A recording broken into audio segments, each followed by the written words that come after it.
सो hey everyone, कैसे हैं आप सब लोग। आई होप आप सब ठीक होंगे। तो जैसा कि हमने एप्लीकेशन ऑफ ट्रिग्नोमेट्री के आधे क्वेश्चंस कर लिए थे, आज जो 5 क्वेश्चन बचे आज हम उसको कंप्लीट करेंगे। ठीक, सो लेट्स स्टार्ट। तो ये लास्ट ही एक्सरसाइज इस चैप्टर में, एक ही एक्सरसाइज है। ठीक है, तो हमारा क्वेश्चन कहाँ से, हमने 10 तक के क्वेश्चन कर लिए थे, तो आज हम 11 से शुरू करेंगे। तो देखिए 11 क्या बोल रहा है। अ टीवी टावर, सबसे पहले लिख देता हूँ जैसे एक्सरसाइज कौन सी अपनी 9.1 क्वेश्चन नंबर 11। ठीक, देखिए क्या बोल रहा है। A TV tower stands vertically on a bank of a canal from a point. ठीक है, मान लीजिए ये कैनाल है, बैंक मतलब जो बिल्कुल कोने कोने जो किनारा होता है उसको बोलते हैं। यहाँ पे एक टीवी टावर खड़ा है। ठीक, from a point on the other bank directly opposite to the tower the angle of elevation of the top of a tower is 60 degree. देखिए आप फिगर भी दिया तो सीधे फिगर बना लेते हैं। यहाँ से जो जा रहा है ये टीवी टावर, ये इसने एंगल ऑफ एलिवेशन के दिया 60 डिग्री, और यहाँ से जो जा रहा है इसका एंगल ऑफ एलिवेशन क्या दिया उसने 30 डिग्री। ठीक, उसने क्या बोला है, फ्रॉम अनदर पॉइंट 20 मीटर, मतलब यहाँ से जो 60 डिग्री बना था, अब यहाँ से 20 मीटर बाद, यहाँ से 20 मीटर बाद मतलब 20 मीटर इसकी यहाँ से लेकर यहाँ तक की डिस्टेंस होगी। ठीक, away from the point on the line joining this point to the foot of the tower the angle of elevation of the top of the tower is 30 degree. Find the height of the tower and width of the canal. Find the height of the tower and the width of the canal, मतलब कि आपको ये निकालना है और ये निकालना है। ठीक, तो हम सबसे पहले क्या कर लेते हैं, नाम लिख लेते हैं ए बी सी डी। ठीक, देखिए क्या करते हैं अपन, इन ट्राइंगल अपने को क्या निकालना है, एक निकालना है ए बी और दूसरा क्या निकालना है बी सी, जो विड्थ ऑफ द कैनाल है। तो सबसे पहले मैं ट्राइंगल लेता हूँ, इन ट्राइंगल ए बी सी। यहाँ से बी सी की वैल्यू निकालूंगा, कौन सा लूंगा, tan 30 लूंगा, क्योंकि परपेंडिकुलर और बेस का रिलेशन है। tan 30 डिग्री, परपेंडिकुलर आपका क्या हो जाएगा ए बी, बेस हो जाएगा बी सी। ठीक, यहाँ से tan 30 की वैल्यू कितनी आ जाएगी, √3, सॉरी 30 लिख दिया, √3। ठीक, तो ए बी अपॉन, एक काम करिए ए बी को आप एच लेट कर लीजिए, ए बी को आप क्या लेट कर लीजिए एच। तो मैं ए बी की जगह एच लिख लेता हूँ और बी सी की जगह बी सी लिखे रहने देता हूँ। यहाँ से बी सी की वैल्यू आपकी कितनी आ जाएगी, एच अपॉन √3।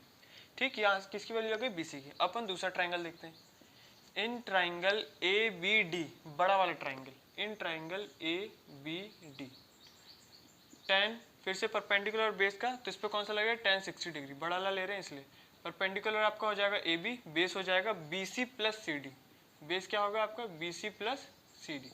ए बी की वैल्यू आपको मालूम है क्या, नहीं मालूम, तो ए बी को मैंने ए बी लिख दूंगा, पर ए बी को मैंने क्या लेट किया था एच, इसलिए मैंने इसको यहाँ पे एच लिख दिया। बी सी की वैल्यू अभी अभी हमने निकाली H upon √3, plus C D की वैल्यू हमें कितनी गिवन है 20, tan 60 की वैल्यू क्या होती है 1 अपॉन √3। ठीक, क्रॉस मल्टीप्लाई करते थे इसको ऊपर √3 को इधर, तो कितना आ जाएगा H upon √3 plus 20 is equal to H √3। ठीक, इसको माइनस में ले जाइए तो 20 इधर ही रह जाएगा, एच √3 माइनस एच अपॉन √3 हो जाएगा, एच कॉमन ले लो आप, तो यहाँ से √3 माइनस 1 अपॉन √3, एलसीएम लोगे तो एच ये हो जाएगा 2 अपॉन √3 इज इक्वल टू 20। इधर उधर लाओगे तो क्या हो जाएगा, 2 अब ऊपर है तो नीचे आ जाएगा, 20 अपॉन 2, √3 नीचे तो ऊपर चले जाएगा, तो into √3 is equal to H, 2 10 20। ठीक, तो आपकी हाइट कितनी आ गई 10√3, मतलब h कितना आ गया आपका 10√3। अपने को ये भी निकालना है, विड्थ भी निकालनी है, तो यहाँ पे h की वैल्यू रख दूँ, तो लिख दिया मैंने 10√3 h की वैल्यू, और √3 का √3 पहले से लिखा है, तो √3 कैंसिल, आपका 10 क्या आ गया, बी सी की वैल्यू कितनी आ गई आपकी 10। ठीक, तो हमें दो चीज़ निकालनी थी, ए बी ये निकल गया और बी सी हमारा क्या निकला 10। देखिए फिर से कुछ नहीं किया, इजी किया था हमने। पहले ट्राइंगल से किसी एक की वैल्यू निकाली, जिससे हमने बेस की वैल्यू निकाली, ये बेस की वैल्यू निकली एच अपॉन √3। आप ए बी भी करके कर सकते थे, पर मैंने अच्छा आराम सॉल्व करने के लिए यहाँ पे एच लेट के लिया, यहाँ पे वैल्यूज रखी, दोनों को प्लस किया और सीधे सॉल्व कर दिया। ठीक, कोई भी बड़ी चीज़ इसमें नहीं है। आई होप आपको बात समझ में आ गई होगी। ठीक है, तो मैं इसे मिटा देता हूँ, जब तक आप क्वेश्चन नंबर 12 एक बार पढ़ लीजिए। ठीक है,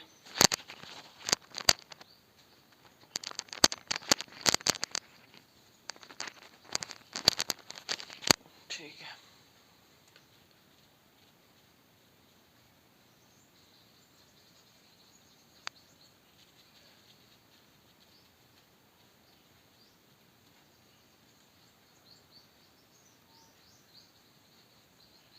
ठीक है। अब हम क्वेश्चन नंबर 12 देख लेते हैं। देखिए क्वेश्चन नंबर 12 में क्या बोल रहा है? क्वेश्चन नंबर 12 क्या बोल रहा है? From the top of a 7 metre high building, मतलब 7 मीटर की बिल्डिंग है एक, कितनी मीटर की? 7 मीटर की बिल्डिंग है, उसने पहली हाइट दे दी। From the top of a 7 metre high building the angle of elevation, elevation मतलब ऊपर की तरफ, angle of elevation of the top of a cable tower, मतलब कि एक और ऑब्जेक्ट है, क्या नाम दिया है? Cable tower, sorry cable tower, ठीक, ये ग्राउंड होगा। तो angle of elevation of the top of the cable tower कितना जा रहा है? ये उसका साइट हो जाएगा, लाइन ऑफ साइट, सामने सामने कितना जा रहा है? इन्होंने दिया है कि कितना है, ये आपका 60 डिग्री, ठीक है। टॉप ऑफ द केबल से कितना जा रहा है आपका? 60 डिग्री, ठीक। दूसरा उसने क्या दिया है? And the angle of depression of its foot is 45, और इसी के टॉप से इसके फुट पे कितना डिप्रेशन जा रहा है? डिप्रेशन मतलब नीचे की तरफ कितना जा रहा है? 45 डिग्री, ठीक। तो 45 तो यहाँ पे सॉल्व हो नहीं सकता, तो हमने यहाँ पे लिख लिया 45 डिग्री, ठीक। अब आपको क्या करना है? Determine the height of the tower, ठीक है, ये भी इजी, इसमें भी कोई बड़ी चीज नहीं है। अब आपको क्या करनी है? ये जो टावर है इसकी पूरी की पूरी हाइट बतानी है। तो सबसे पहले नाम दे दो A, B, C, D और E। ध्यान से देखो, अपन सबसे पहले कौन सा ट्राइंगल सॉल्व करेंगे? सबसे पहले अपन ये वाला स्मॉल वाला ट्राइंगल सॉल्व करेंगे। क्यों करेंगे? क्योंकि इसमें परपेंडिकुलर गिवन है, बेस निकाल लूंगा। जब बेस निकल जाएगी तो यही बेस इस ट्राइंगल का बेस बन जाएगा। इस बेस से मैं ये निकाल लूंगा, और फिर ये तो मुझे पता है, ये 7 तो ये भी 7, इन दोनों को प्लस करके अपन इजीली हाइट निकाल लेंगे, ठीक। ठीक है, करते हैं साथ में। तो in triangle EDC, in triangle EDC कौन सा रिलेशन लगेगा परपेंडिकुलर और बेस का? 10 का। एंगल कौन सा? 45। परपेंडिकुलर आपका ED, बेस आपका DC, ठीक है। ED कितना गिवन है आपको? 7, 10 45 की वैल्यू होती है 1, DC मुझे नहीं मालूम, तो DC क्या हो गया? 7 मीटर आ गया। अच्छा, DC 7 आ गया, ये 7 तो ये भी 7, ये दोनों तो सेम ही है, तो ठीक है, इसका भी बेस कितना आ गया? 7 मीटर, ठीक है। अपन कौन सा ट्राइंगल लेंगे? ये वाला, ABE वाला, ठीक है। दूसरा ट्राइंगल देखते हैं, इन ट्राइंगल ABE, इससे कौन सा रिलेशन? 10 का, 10 60 डिग्री। परपेंडिकुलर आपका क्या होगा? AB, और बेस क्या बन जाएगा? BE, अच्छे से लिख देता हूँ, ठीक। 10 60 की वैल्यू होती है अपनी, 10 60 की वैल्यू कितनी होती है? √3। AB क्या है? नहीं मालूम, लिख दिया AB का AB। BE क्या है? 7, ठीक, तो लिख दिया 7। AB आपकी वैल्यू कितनी आ गई? 7√3। ये आपकी सिर्फ और सिर्फ किसकी हाइट आई है? अभी सिर्फ और सिर्फ इसकी हाइट आई है। इसकी हाइट हमें मालूम है क्या? मालूम है 7, क्योंकि जितना ED है उतना ही BC है, तो ये 7 तो ये भी 7। अब उसने पूरी की हाइट पूछी है, मतलब AC की हाइट पूछी है, और AC किस किस से मिलकर बना है? AB प्लस BC से। AB की वैल्यू मुझे मालूम है 7√3, प्लस BC की वैल्यू मालूम है मुझे 7। यहाँ से 7 कॉमन ले लो, आंसर आ जाएगा √3 + 1, ठीक। तो ये आपकी आ गई हाइट ऑफ द टावर। एक बार चेक कर लीजिए, आई होप आपको बात समझ में आई होगी, कोई इसमें कोई बड़ी चीज़ नहीं थी, नॉर्मल सिर्फ और सिर्फ कैलकुलेशन थी जो कि हमने कर लिया, ठीक। अपन बढ़ते हैं आगे, ठीक है, क्वेश्चन नंबर 13 की तरफ। आई होप आपने इसे लिख लिया होगा, वीडियो पॉज करके लिख लीजिएगा।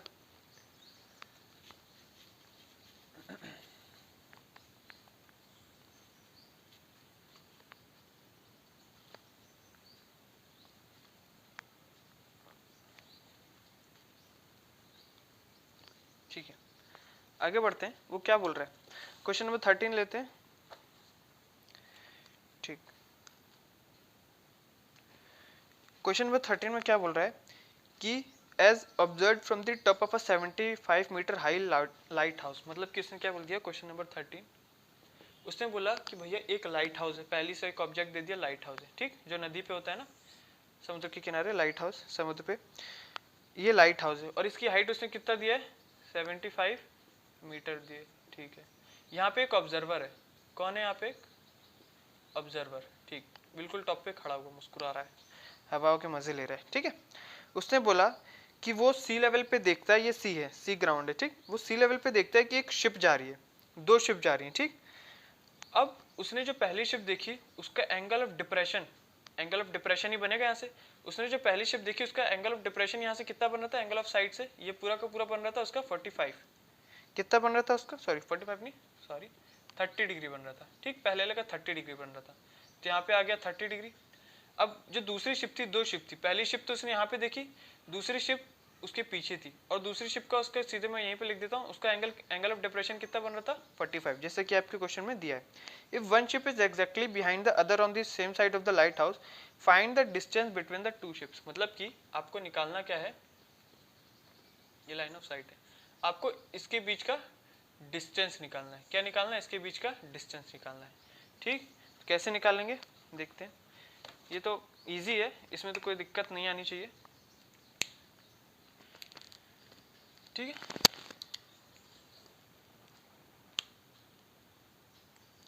ठीक है, बढ़ते हैं।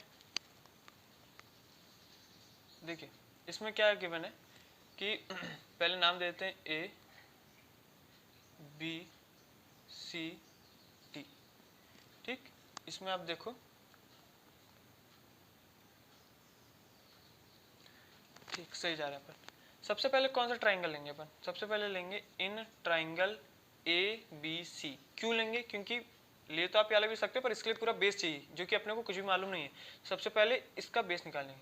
तो इन ट्राइंगल ए बी सी में कौन सा रिलेशन लगेगा, 10 का कौन सा लगेगा 45 की 60। ये वाला ट्राइंगल ले रहे हैं इसलिए 45 डिग्री लगेगा, लिख दो। परपेंडिकुलर आपका बना रहा है ए बी, बेस बना रहा है बी सी। ठीक, परपेंडिकुलर की वैल्यू मालूम है, क्या मालूम है 75, बी सी की वैल्यू नहीं मालूम, लिख दो। 10 45 कितना होता है 1, तो यहाँ से बी सी की वैल्यू भी कितनी आ गई आपकी 75, कितनी आ गई 75। ठीक है, अपन बड़ा ट्राइंगल लेंगे, कौन सा triangle, in triangle A B D, A B D कौन सा रिलेशन, 10 का परपेंडिकुलर और पूरा बेस का। 10 एंगल कौन सा लगेगा 30 डिग्री, बड़ा ले रहे हैं। इसमें परपेंडिकुलर आपका क्या बनाएगा ए बी, बेस बनाएगा आपका B C plus C D, B C plus C D. A B मालूम है, क्या मालूम है 75, बी सी मालूम है, क्या अभी अभी निकाला 75, सी डी मालूम है, क्या नहीं वही तो फाइंड करना है। 10 30 की वैल्यू होती है 1/√3, क्रॉस मल्टीप्लाई कर दो आप, 75√3 plus C D is equal, sorry √3 नहीं आएगा, ये सीधा 1 से मल्टीप्लाई होगा, √3 से मल्टीप्लाई होगा। ठीक, इज इक्वल टू 75√3 से मल्टीप्लाई करके 75√3 बना लेगा। इस 75 को उधर भेज दो आप, तो C D is equal to कितना आ जाएगा 75√3 का 75√3 प्लस 75 जाके -75 बना लेगा। यहाँ से आप 75 कॉमन ले लो, आ जाएगा आपका √3 - 1 मीटर। बस ये आपका करेक्ट आंसर है। ठीक, देखिए कुछ नहीं किया हमने, सबसे पहले छोटा वाला ट्राइंगल लिया, इससे बेस निकाला, फिर बड़ा वाला ट्राइंगल लिया, इन दोनों को प्लस किया और नॉर्मल सिर्फ और सिर्फ कैलकुलेशन कर दी। अपन 13वें क्वेश्चन पे आ गए, ये तो आपको इजी लगने लग गया होगा। ठीक, आई होप आपको क्वेश्चन समझ में आ गया होगा। सो नेक्स्ट क्वेश्चन देखिए, क्वेश्चन नंबर 14, जब तक कि मैं इसे रब कर देता हूँ। मैं इस बात को बार बार रिपीट कर रहा हूँ, एप्लीकेशन ऑफ ट्रिग्नोमेट्री इजी है, स्कोरिंग चैप्टर है। आपको बस ज़्यादा नहीं, सिर्फ आप एनसीईआरटी ही कर लोगे तो भी आपके लिए चैप्टर कोई बड़ी चीज़ नहीं है। ठीक, आपको सिर्फ और सिर्फ क्वेश्चन का डायग्राम बनाना आना चाहिए। जब आप डायग्राम बनाना सीख लोगे, अपने आप क्वेश्चन इजीली सॉल्व हो जा रहे हैं। देखो हम कर ही क्या रहे हैं, हम सिर्फ डायग्राम बना ले रहे हैं और 2 मिनट में आंसर सॉल्व हो जा रहा है। ठीक, तो देखिए क्वेश्चन नंबर क्या, क्वेश्चन नंबर कौन पे है अपन, क्वेश्चन नंबर 14 देखते हैं। क्वेश्चन नंबर 14 देखो, इसका डायग्राम आपकी बुक में दिया, एक बार पढ़िए। अ 1.2 मीटर टॉल गर्ल, ठीक, मतलब उसने एक ऑब्जर्वर दे दिया, एक बच्ची दे दी, एक लड़की दे दी। ठीक, इसकी हाइट उसने बता दी कितनी है 1.2 मीटर, ये आपका मान लो ग्राउंड है। ठीक, a 1.2 metre tall girl spots a balloon moving with the wind in a horizontal line at height of 88.2 metre. कि भैया एक बलून था, मान लो यहाँ पे बलून है। ठीक, क्या है यहाँ पे बलून है। ठीक, यहाँ से उसकी हाइट कितनी, बलून से लेकर उसकी हाइट टोटल कितनी दी उसने, बुक में दी उसने 88.2। ठीक है, from the ground the angle of elevation of the balloon from the eyes of the girl at any instant is 60 degree. मतलब कि जब उसने पहली बार बलून को देखा तो उसका एंगल ऑफ एलिवेशन क्या था, पाँव से नहीं बनेगा, यहाँ से बनेगा, मतलब कि इसकी आंखों की तरफ से बनेगा। एंगल ऑफ एलिवेशन कितना था उसने जब पहली बार देखा तो 60 डिग्री।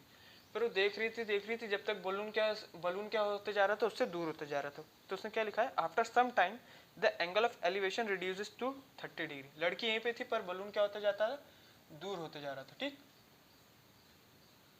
बलून क्या होते जा रहा था, दूर होते जा रहा था। अब यहाँ से इसका एंगल ऑफ एलिवेशन क्या बनेगा, यहाँ से इसका एंगल ऑफ एलिवेशन बना 30 डिग्री। क्या बना 30 degree. Find the distance travel by the balloon during the interval. मतलब कि उसने क्या पूछा है, उसने इसकी डिस्टेंस पूछी, ठीक। जब उसने पहली बार देखा और फिर जब उसने दूसरी बार देखा तो कितना डिस्टेंस कवर कर चुका था, ये उसने पूछा है। Find the distance travelled by the balloon during the interval, इस इंटरवल के बीच में कितना वो चला, ठीक। सबसे पहले अपन क्या करेंगे, भैया हमको ये मालूम है पूरी की पूरी हाइट, जो इसकी हाइट है वही इसकी हाइट, ठीक। इसकी भी कितनी है 88.2। अब आराम से सुनो, सबसे पहले नाम दे देता हूँ ए बी सी, ये वाला नाम छोड़ दो, इसको दे दो डी, इसको दे दो आप ई। इस पॉइंट की बात कर रहा हूँ मैं, इस पॉइंट को नाम दे रहा हूँ मैं, ठीक। देखो सबसे पहला ट्रायंगल। अच्छा एक बात, एक चीज़ और, यहाँ से कल यहाँ तक 88.2 मीटर थी, इस लड़की की हाइट 1.2 मीटर है, तो ये कितनी होगी, इस बड़े में से ये हटा दूँ तो ये आ जाएगा, मतलब 88.2 में से 1.2 माइनस कर दूँ तो इसकी एग्जैक्ट वैल्यू आ जाएगी, माइनस कितना कर देंगे अपन 1.2, तो कितना आएगा, 2 में से 2 गया 0, 8 में से 1 गया 7, तो कितना आ गया 86, ठीक। कितनी आ गई आपकी 86, बात समझ में आ गई होगी। ये भी 86 तो ये टोटल भी 86, इसको मैं डायरेक्ट लिख देता हूँ 86, ठीक।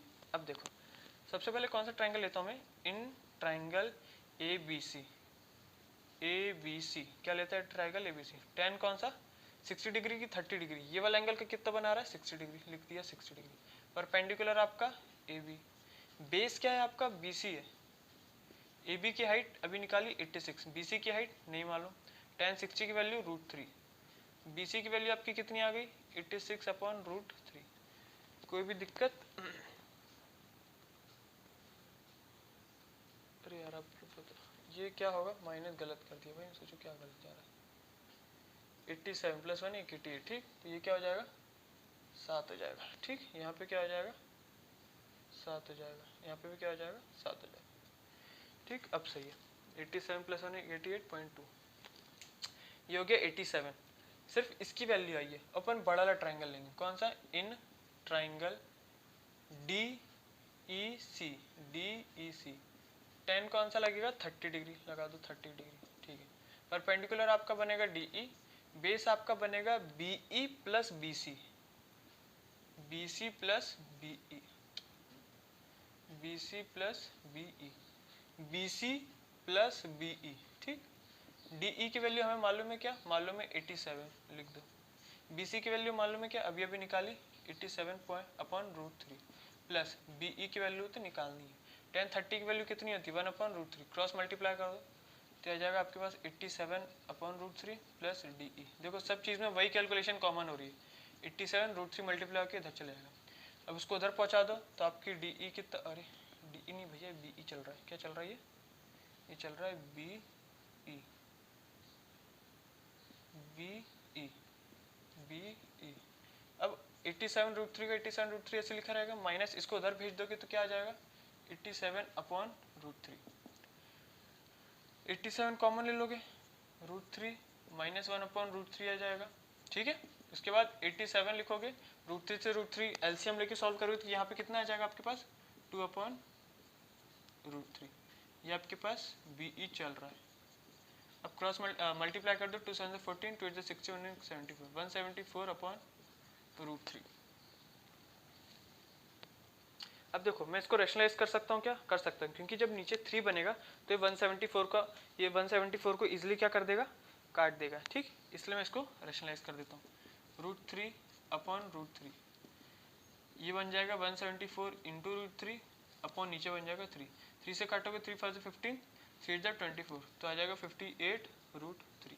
तो यहाँ से आपकी बी ई की वैल्यू क्या आ गई, बी ई की वैल्यू आ गई आपकी 58.3 मीटर, ठीक। कुछ नहीं किया, सबसे पहले यहाँ का बेस निकाला, जो पिछले क्वेश्चन किया सेम एज इट इज वही का वही किया, ठीक। सबसे पहले छोटा बेस निकाला, फिर बड़े ट्रायंगल से इन दोनों को प्लस करके बड़ा वाला बेस आराम से निकाल दिया।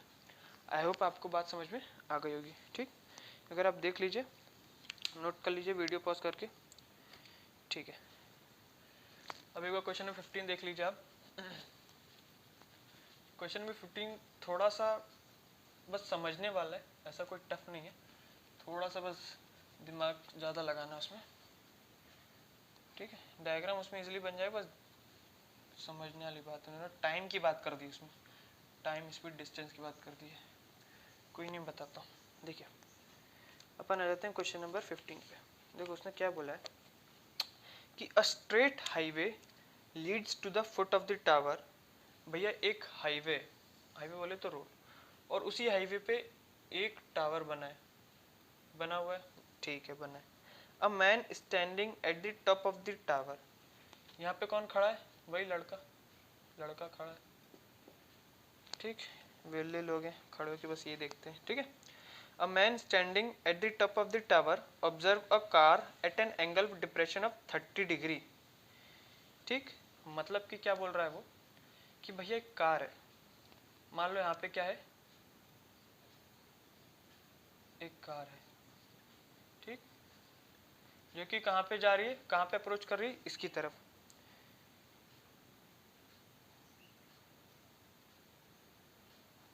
थोड़ा इसको दूर बनाता हूँ क्योंकि अपने को बड़ा चाहिए, ठीक है। देखो इधर उसने वहीं पे खड़े खड़े देख रहा था कि एक कार जा रही थी, ठीक। अब हाईवे है तो हाईवे से कार तो जाएंगी ही,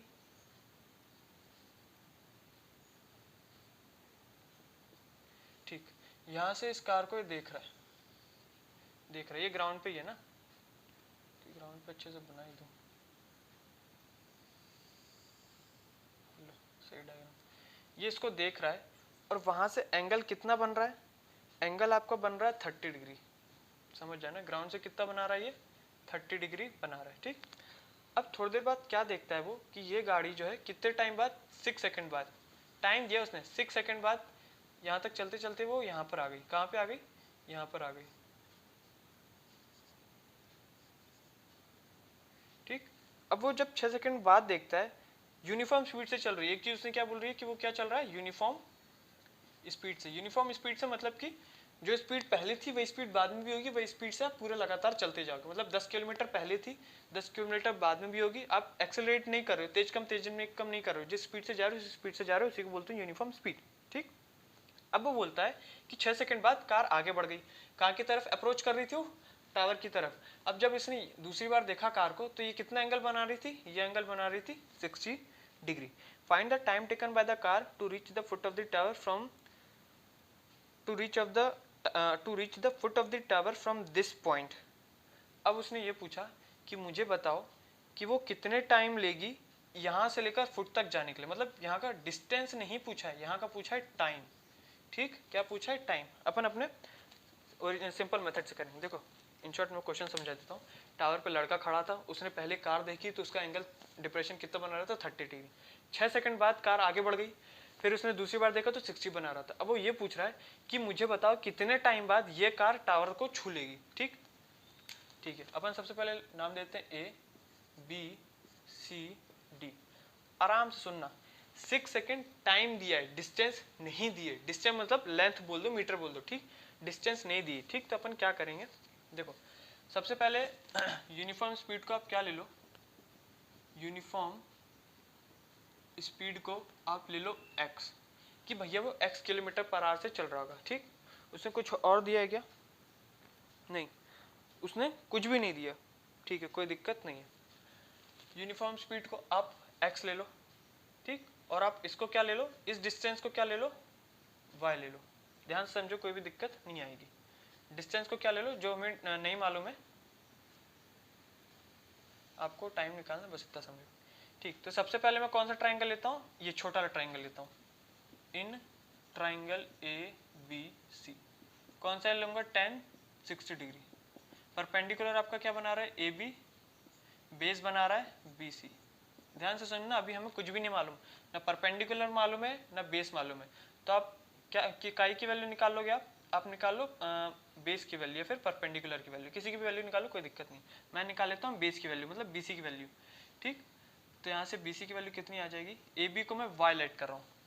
ध्यान से सुनो, मैंने कुछ नहीं किया, यूनिफॉर्म स्पीड को x ले लिया, परपेंडिकुलर को y ले लिया, इसको कुछ नहीं लिया। अभी आराम से सुनना, 10 60 हो जाएगा A B upon B C. A B की जगह मैंने लिख दिया y, बी सी की जगह कुछ नहीं लिखा। 10 60 की वैल्यू होती है √3, बी सी को उधर ले जाऊंगा तो बी सी कितना बना देगा, y अपॉन √3। ध्यान से समझो, बी सी की वैल्यू कितनी आई, बी सी की वैल्यू डिस्टेंस कितनी आई, y अपॉन √3। आई होप आपको यहाँ तक बात क्लियर होगी, ठीक, कोई भी दिक्कत नहीं। अब अपन इस पे आते हैं, यहाँ की डिस्टेंस दी है क्या उसने, नहीं दी है, यहाँ का उसने क्या दिया है, टाइम दिया है, टाइम। अपन डिस्टेंस निकाल लें क्या, कैसे निकालेंगे भैया, स्पीड होता है अपना डिस्टेंस अपॉन टाइम, ये फॉर्मूला होता है, स्पीड का फॉर्मूला होता है डिस्टेंस अपॉन टाइम। स्पीड अपने को मालूम है कितना है, x, यूनिफॉर्म स्पीड x रहेगी, अपन लोगों ने ले चुका है x, इसलिए अपन यहाँ पे लिख देते हैं x, ठीक है। स्पीड की जगह लिख दिया मैंने x, डिस्टेंस अपने को मालूम है, नहीं मालूम वही निकालना है, लिख दिया d, टाइम मालूम है क्या 6 सेकेंड, लिख दिया 6। तो यहाँ से आपकी डिस्टेंस कितनी आ गई, 6 आ गई। डिस्टेंस निकाला है इसने, टाइम दिया था, मैंने कितना निकाला है डिस्टेंस। अब आप बोल दोगे कि आपकी यहाँ की लेंथ कितनी है 6x, या फिर डिस्टेंस कितनी है 6x। अब मैं दूसरा बड़ा वाला ट्राइंगल ले सकता हूँ, कैसे, ध्यान से सुनो। मैंने लिया in triangle A B D, triangle A B D, tan कौन सा लूंगा 30 डिग्री ले लो। tan 30 की वैल्यू कितनी आएगी, अरे क्या करूँ, tan 30 और परपेंडिकुलर क्या हो जाएगा ए बी, बेस क्या होगा आपका B C plus C D, क्या होगा B C plus C D. A B की वैल्यू मेरे को मालूम है क्या, मैंने क्या ली थी y, बी सी की वैल्यू क्या निकाली मैंने, कहाँ गया बी सी, y अपॉन √3, लिख दो y अपॉन √3। सी डी की वैल्यू मुझे मालूम है क्या कितनी है 6x, लिख दो आप यहाँ पे 6x, ठीक। tan 30 की वैल्यू 1 अपॉन √3, क्रॉस मल्टीप्लाई कर दो क्या कर दो, क्रॉस मल्टीप्लाई, तो ये बन जाएगा y upon √3 plus 6x is equal to y √3, किसकी वैल्यू निकालो y√3, 6x को यहीं पर रखे रहने दो, y√3 माइनस y अपॉन √3 आ जाएगा, ठीक। अब यहाँ से y कॉमन ले लोगे तो फिर नॉर्मल कैलकुलेशन √3 अपॉन, ये अपन 3-4 बार कर चुके हैं, यहाँ से बन जाएगा 2 अपॉन √3, ये हो जाएगा 6x। अब ध्यान से सुनो, मुझे असलियत में वैल्यू निकालनी किसकी है, किसकी वैल्यू निकालनी है मुझे, यहाँ से किसकी वैल्यू निकालनी है मुझे, यहाँ से निकालनी है मुझे y की वैल्यू। क्यों निकालनी है बताता हूँ भैया। y की वैल्यू अपन निकालेंगे तो अपने पास किसकी आ जाएगी, bc की वैल्यू आ जाएगी, किसकी वैल्यू आ जाएगी bc की, मतलब डिस्टेंस पता पड़ जाएगा, ठीक। स्पीड मुझे मालूम है, लेट x कुछ भी है, डिस्टेंस मुझे पता पड़ जाएगा, तो मैं टाइम निकाल लूंगा क्या, नहीं समझ में आया, कोई बात नहीं। सबसे पहले आप यहाँ से y की वैल्यू निकाल लो, आप यहाँ से वैल्यू निकाल लो y की, तो यहाँ से y की कितनी वैल्यू आ जाएगी, y अपॉन x, √3 नीचे ऊपर भेज दो, √3 इंटू 6 अपॉन 2 नीचे भेज दो, ये हो जाएगा 3√3x, ये हो जाएगा 3√3x is equal to y। ध्यान से सुनना, y की अभी वैल्यू निकाली है मैंने, आराम से सुनो, y की वैल्यू निकाल दी, किसकी वैल्यू निकाल दी, y की वैल्यू। bc पे पुट कर दूं क्या, पुट कर दिया, y की वैल्यू निकाल दी मैंने 3√3x अपॉन √3 का √3 नीचे, √3 का √3 कैंसिल, bc की वैल्यू आपके पास कितनी आ गई 3x। इसकी डिस्टेंस आपके पास कितनी आई है 3x आई है। आराम से सुनो, अब अपने को क्या निकालना है, अपने को तो टाइम निकालना था, तो अपन फॉर्मूला कौन सा लगा देंगे, speed is equal to distance upon time. भैया डिस्टेंस अभी निकाली 3x, ठीक, नीचे लिख देता हूँ, बगल में नहीं लिखता हूँ। स्पीड में क्या लेट कर रहा था x, डिस्टेंस अभी कितनी निकाली 3x, टाइम मुझे नहीं मालूम, टाइम तो निकालना है, तो मैंने t को t ही लिख रहने दिया, t को ऊपर पहुँचाया, लिख दिया 2t ऊपर नीचे, 3x नीचे, x नीचे आ जाएगा, लिख दिया x नीचे, x कैंसिल, टाइम कितना आ गया 3 सेकेंड आ गया, ठीक। कोई भी दिक्कत नहीं है, एक और बार समझा देता हूँ। हमने क्या किया भैया, जो इन्होंने 6 दिया था ना, वो टाइम दिया था, डिस्टेंस नहीं दी थी, तो हमने 6x को यूनिफॉर्म स्पीड माना, परपेंडिकुलर को y मान लिया, ठीक। हमने यहाँ से इस फॉर्मूले से speed is equal to distance upon time से 6 लिख लिया, ठीक। डिस्टेंस यहाँ से कितनी आ गई, अब डिस्टेंस आई थी 6 सेकेंड, 6x आ गई थी, ये पुट कर दी। सबसे पहले पहला वाला ट्राइंगल लिया, triangle A B C, tan 60 लिखा, इसको y लेट किया तो y अपॉन बी सी लिख दिया, बी सी की वैल्यू निकाली, tan 60 की वैल्यू √3, तो बी सी की वैल्यू आ गई y अपॉन √3, ठीक। यहाँ तक हमने छोड़ दिया। हम आ गए भैया दूसरे ट्राइंगल पे, बड़ा वाला ट्राइंगल ए बी डी लिया, ट्राइंगल ए बी डी लिया, tan 30 ए बी अपॉन में बेस क्या बनता है B C plus C D, लिख दिया B C plus C D. A B को हमने y लेट किया था, y लिख दिया, बी सी की वैल्यू y अपॉन √3 लिखी थी, y अपॉन √3 लिख दी, सी डी की वैल्यू हम डिस्टेंस निकाल चुके थे 6x, डिस्टेंस या लेंथ एक ही बात बोलो आप, ठीक। tan 30 लिख दिया 1 अपॉन √3, क्रॉस मल्टीप्लाई किया, ये बन गया, ठीक। इसको सॉल्व करके y की वैल्यू निकाली, y की ही वैल्यू क्यों निकाली, आप x की वैल्यू निकाल सकते थे, सॉल्व भी हो जाता, आंसर डिट्टो सेम आता, कोई भी दिक्कत नहीं बनती। मैंने यहाँ से y की वैल्यू निकाल दी, y की वैल्यू यहाँ से कितनी आ गई 3√3x। y की वैल्यू इसलिए निकाली क्योंकि यहाँ पे इसलिए पुट करता तो bc की वैल्यू आराम से आ जाती, इसलिए मैंने y की वैल्यू निकाली 3√3x। यहाँ पे पुट करी तो यहाँ से मेरा bc की अब एग्जैक्ट नहीं वैल्यू आई, एग्जैक्ट वैल्यू कितनी आ गई bc की वैल्यू 3x, यहाँ पे bc की वैल्यू कितनी आ गई 3x। बात समझ में आ गई होगी। मुझे यहाँ पे क्या पता पड़ गया, यहाँ पे मुझे डिस्टेंस पता पड़ गया 3x। अब मुझे क्या निकालना था, टाइम। फॉर्मूला क्या होता है, speed is equal to distance upon time. Speed में लेट ही कर रहा हूँ शुरू से, यूनिफॉर्म स्पीड मतलब जो स्पीड पहले हो वही स्पीड बाद में भी होगी, x लिख दिया x। डिस्टेंस क्या लिखा 3x, टाइम लिखा t, t को ऊपर पहुंचा, x को नीचे, x से x कैंसिल, आपका आंसर कितना आ गया 3 सेकंड आ गया। ठीक, आई होप आपको बात समझ में आ गई होगी। ठीक, अगर आप देख लीजिएगा कर लीजिएगा। तो ये आपका लास्ट क्वेश्चन था, क्वेश्चन नंबर 15। ठीक, फिर बोल रहा हूँ अब ये आपका चैप्टर खत्म हो चुका है, इतनी एक्सरसाइज थी, इतना ही था। आपको इस चैप्टर के पूरे 15 के 15 क्वेश्चन 2-3 टाइम्स आपको रिवाइज करने पड़ेंगे। भले ही रिफ्रेशर मत उठाओ, दूसरे क्वेश्चन एक्स्ट्रा क्वेश्चन मत उठाओ, पर एनसीईआरटी को 2-3 टाइम्स कंप्लीट करो। ठीक, आपको कोई भी दिक्कत नहीं आएगी। इस क्वेश्चन को थोड़ा 1-2 बार कर लेना, आराम से बन जाएगा। ठीक, तो आपका ये चैप्टर पूरा कंप्लीट हो चुका है। ठीक है, आई होप आपको पूरा चैप्टर समझ में आया होगा। नहीं समझ में आएगा तो प्लीज़ बताइएगा, मैं इसको और अच्छे तरीके से समझाऊंगा। ठीक, अगर आपको ये वीडियो अच्छी लग रही, सीरीज अच्छी लग रही, जो मैंने मैथ्स के चैप्टर पढ़ाता हूँ, अगर आपको समझ में आते तो प्लीज़ कमेंट करिएगा, लाइक करिएगा, शेयर करिएगा, सब्सक्राइब करिएगा। ठीक, तो आज की सभा में यही समाप्त करता हूँ। कल फिर मिलेंगे अगले नेक्स्ट चैप्टर के साथ। तब तक के लिए जय हिंद, जय भारत।